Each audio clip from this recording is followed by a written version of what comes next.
어서오세요. 반갑습니다. 안녕하세요. 작은 회사와 가게를 운영하고 있는 30대 후반 노총각입니다. 고등학교를 졸업하고 바로 군대를 갔습니다. 일반 공병이었지만 차출이 되어 취사병이 되었습니다. 그렇게 요리에 입문하게 되었습니다. 제대 후 동네에서 유명한 식당에 취업하게 되었습니다. 요리 관련 자격증이나 학벌은 없었지만 특유의 성실함과 노력으로 나름 그 식당에서 자리를 잡아나가기 시작했습니다. 짬짬이 남은 시간을 투자해 한식, 중식, 일식 등 조리사 자격증도 취득했습니다. 그렇게 20대를 보냈습니다. 30대에는 내 가게를 가지겠다는 목표로 도전하였습니다. 그때까지 모은 돈과 대출로 작은 푸드트럭을 시작했습니다. 휴게소, 졸음쉼터, 공연장, 경기장, 박람회 등 나름 스케줄을 짜서 열심히 돌아다녔습니다. 처음에는 다소 어려운 순간들도 있었지만 열심히 한 덕분에 푸드트럭이 9대까지 늘어났습니다. 그리고 현재는 푸드트럭들과 오프라인 매장 운영하고 있고 급식 관련 업체를 새롭게 시작하고 있습니다. 이렇게 살다 보니 아직 제대로 된 연애도 못해본 노총각이 되었습니다. 그리고 항상 남들 놀 때 일하는 업종이다 보니 친구들도 많이 잃었습니다. 그래서 몇 안 남은 친구들과 처음으로 같이 동창회를 나가게 되었습니다. 오랜만에 보는 동창들이기에 반갑기도 하고 얼굴도 못 알아볼 정도로 변한 친구들도 있었습니다. 오고 가는 안부 인사 속에 도움을 받을 수 있는 친구, 또 제가 도움을 줄 수 있는 친구들도 생겼습니다. 그렇게 몇 번이 동창회와 모임에 나가니 이제 다들 잘 알고 어색함 없이 어울리게 되었습니다. 그때쯤 되니 돈을 빌리러 나온 친구들도 저한테 왔습니다. 많은 돈을 가지고 있지도 못하지만 친구들과 돈 거래를 하면 결국 문제가 생길 것 같았습니다. 지갑에 있는 돈을 주며 여윳돈이 없어 못 빌려줘서 미안하다고 이해해달라고 하였습니다. 불쾌하다며 화를 내고 가는 놈도 있었고 고맙다며 우는 친구들도 있었습니다. 그날도 역시나 동창회 모임 중에 돈을 빌리려 온 친구가 있었습니다.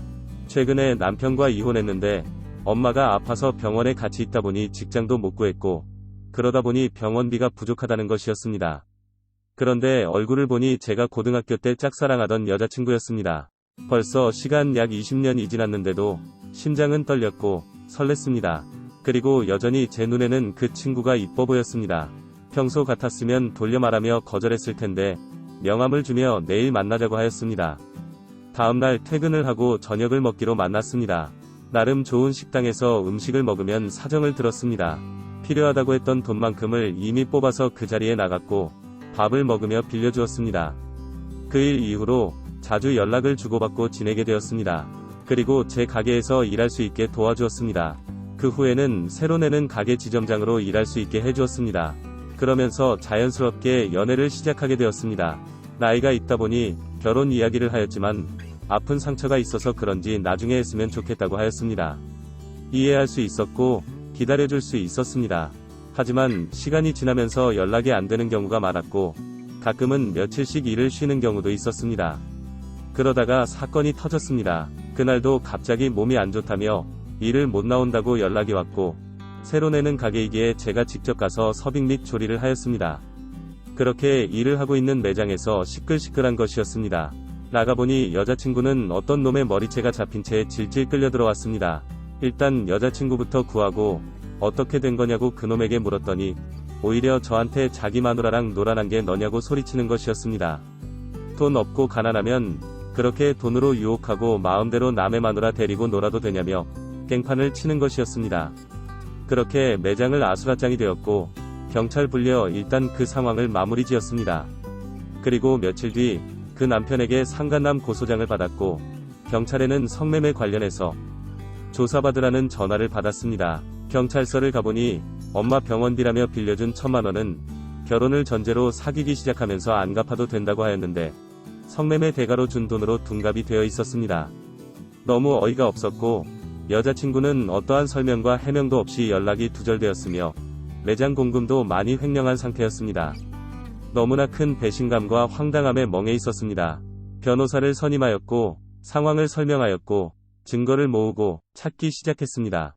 그 사이에 동창회 내에서는 파렴치한으로 소문이 나 있었습니다. 소송을 진행을 하면서 그들은 동일한 수법으로 여러 번 고소를 진행한 적이 있음을 알게 되었고 각종 증거들 덕분에 억울함을 풀게 되었습니다. 그리고 빌려준 돈, 공금횡령 등 각종 형사고소 및 민사소송을 진행 중입니다. 그제서야 선처해 달라며 연락이 먼저 왔지만 이제는 제가 거절하였습니다. 그리고 오해는 풀었지만 제 이야기를 들어보지도 않은 채 저에게 온갖 욕설과 비하했던 동창회도 더 이상 안 가게 되었습니다. 최근에는 그 여자한테 제 아이를 임신한 것 같다며 남편이랑 이혼하고 저랑 결혼해서 살겠다고 자기만은 선처해달라고 가게에 찾아왔지만 경찰을 불려서 쫓아냈습니다. 순간 진짜일까 고민을 하였지만 지금까지 한 행동들을 볼 때 저것도 거짓말이라고 결론을 내렸습니다. 아직 몇 개의 소송 진행 중이지만 큰 변수가 없으면 제가 승소할 것 같습니다.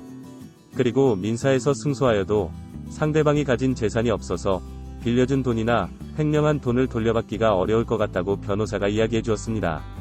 인생에 큰 경험했다고 생각하고 넘기려고 노력 중입니다. 이런 제 황당하고 억울한 이야기를 혼자 속으로 삭히려고 하니 화병이 날 것 같아서 사연을 보내게 되었습니다. 오늘의 사연은 여기까지입니다. 구독과 좋아요, 알림 설정 부탁드립니다. 긴 글을 읽어주셔서 감사합니다. 구독과 좋아요 꾹꾹 눌러주세요. 꾹꾹. 알림 설정도 꾹꾹 눌러주세요.